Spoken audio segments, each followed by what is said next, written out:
Authorities are still searching for the person who killed an 11-year-old girl 16 years ago. Monday would have been Shannonpaulk's birthday.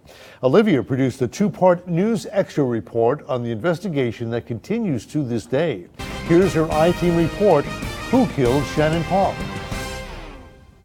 We've learned through years in law enforcement that you're going to leave your signature at a crime scene. Or you're going to leave your signature, you're going to take something with you from the crime scene, and you're going to have something you're going to leave something of yourself at the crime scene. That's what investigators were hoping for when they found the body of 11-year-old Shannonpaulk in a wooded hunting area almost 16 years ago. Today, the case has gone cold. It was a warm day in August when Shannon went missing. Her life not very different from any other 11-year-old girl. She was left with her older sister and while her mother went to work. And on that particular day in August, her mother got up, went to work, and when her sister got up that morning about 9 o'clock, Shannon was already gone from the trailer. That was not abnormal. Shannon would wake up early, fix herself some breakfast, and she was a very friendly little girl, and it was very common for her to spend her day during the summer playing in the trailer park with other children, and that's what we think she did that day. This is the entrance to Candlestick Mobile Home Park. The sign looks eerily similar to the way that it did back in 2001. This is the last place that Shannonpaulk was seen alive. 60 days later, her body was found decomposing in this wooded area by local hunters. District Attorney Randall Houston has been working on the case since the day it happened. This case happened 6 months after I took office, and it's one of the highest profiled unsolved cases, I think, in the state of Alabama. And he's still actively working on it today.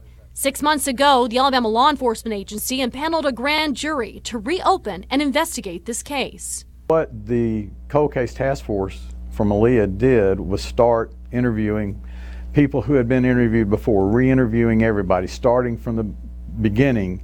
Everybody is still a suspect and excluding people, okay? So that was what started it.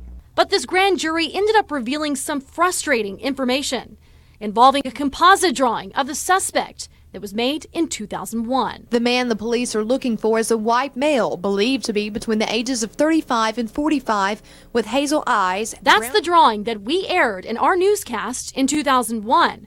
Investigators now say this drawing that they had used for 16 years is wrong. We determined through those grand jury interviews that the composite drawings that were originally done are not reliable. The drawing was based off of testimony from children at the time who are now adults. They believed they were helping, okay, but they were inaccurate in when they saw what they saw. And they knew that at the time, but because of their belief, they thought it was the truth, or they thought that this was important. An inaccuracy now leading investigators back to square one. Yes, it's very frustrating, and it's a lot more difficult. I mean, we're talking about 16 years have passed. I mean, the killer may be dead already, but if he is, we still would like to know that. But it's very frustrating because it's very difficult. But investigators maintain they are making progress with the grand jury in place, as well as new advances in technology. I can honestly say that the information that we have obtained from our last grand jury sessions, from the witnesses we brought in, from the people that we've talked to, has helped, has given us more leads to follow. In some respects, we have way too many leads, but we've got to follow them, and that takes time and patience. And even though 16 years has passed, authorities still say someone knows something that could help them solve this case. Anybody who has any information about this case, please come forward. Please call us, talk to us about this. Again, this was an innocent child who deserves justice, and we certainly welcome any information that the general public has. Now, the Shannonpaulk cold case is apparently low priority on the forensic testing list. In part 2 of Olivia's report in the next hour, the victim's father, Billy Paulk, talks on camera for the first time in 16 years. It's part 2 of the story that will air in our 6 o'clock hour on Alabama News Network.